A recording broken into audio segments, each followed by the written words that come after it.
அவமானங்கள் உன்னை பாதிக்காமல் இருப்பது எப்படி தெரியுமா? உன்னை சுற்றி ஏராளமான இன்பங்கள் இருந்தாலும் அவற்றை அனுபவிக்க தவறி விடுகிறாய் தங்கமே. இனிமை இன்பம் என்ற இரண்டு விஷயங்களை கவனத்தில் கொண்டு அனுபவிக்க நீ கற்றுக்கொள்ளணும். உன்னை அவமானப்படுத்த வேண்டும் என்ற நோக்கத்தோடு ஒருவர் உன்னிடத்தில் வருகிறார். உன் மனதை எந்த வார்த்தைகள் காயப்படுத்துமோ அதை தேர்ந்தெடுத்து அந்த சொற்களை உன்மீது பிரயோகிக்கிறார். உன்னை காயப்படுத்த அந்த சொற்களை நீ அனுமதிக்கிற போது உன் மனம் புண்படுகிறது.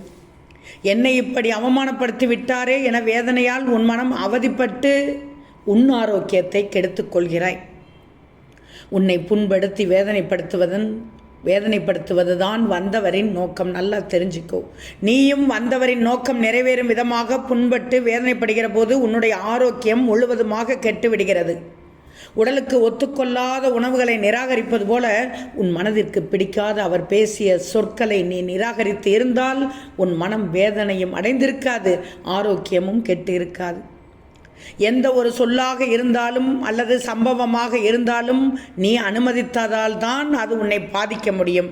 நீ அனுமதிக்கவில்லை என்றால் அது உன்னை பாதிக்காது. உதாரணமாக, பல லட்சம் டாலர் மதிப்புள்ள ஒரு கட்டிடத்தை சொந்தமாக ஒருவர் கட்டியிருந்தார். ஒரு நாள் திடீரென்று அந்த கட்டடம் தீப்பிடித்து எரிந்து சாம்பலாகிவிட்டது. அந்த செய்தி அவரிடம் தெரிவிக்கப்பட்டது.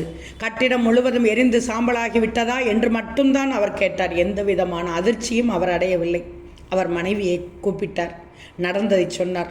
அழிந்து போன கட்டிடத்தின் பெரிய சாம்பல் மேட்டை நீ பார்த்ததில்லை அல்லவா? வா பார்க்கலாம் என்று மனைவியையும் அழைத்து கொண்டு அந்த இடத்தை நோக்கி புறப்பட்டார்.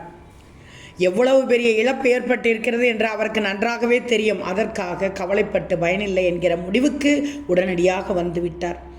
தீயினால் நாசமாகிவிட்ட கட்டிடத்தின் அருகே அவருடைய மகன் கவலையோடு நின்று கொண்டிருந்தான். அவனிடமும் அவர் சொன்னார், இதை பற்றி கவலைப்பட்டு நேரத்தை வீணாக்கக்கூடாது மகனே. இதே இடத்தில் மீண்டும் கட்டிடத்தை கட்டி நின்று போன வேலைகளை எப்படி தொடர்வது என்று யோசி. எனவே நீ மகிழ்ச்சிகளை எப்படி பார்க்கணும் என்றுதான் அடுத்த கட்டத்திற்கு உன் மனதை தேற்றணும்.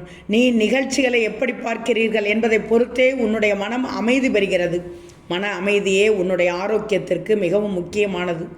அதை உன்னால் ஏற்படுத்தி கொள்ள முடியும்.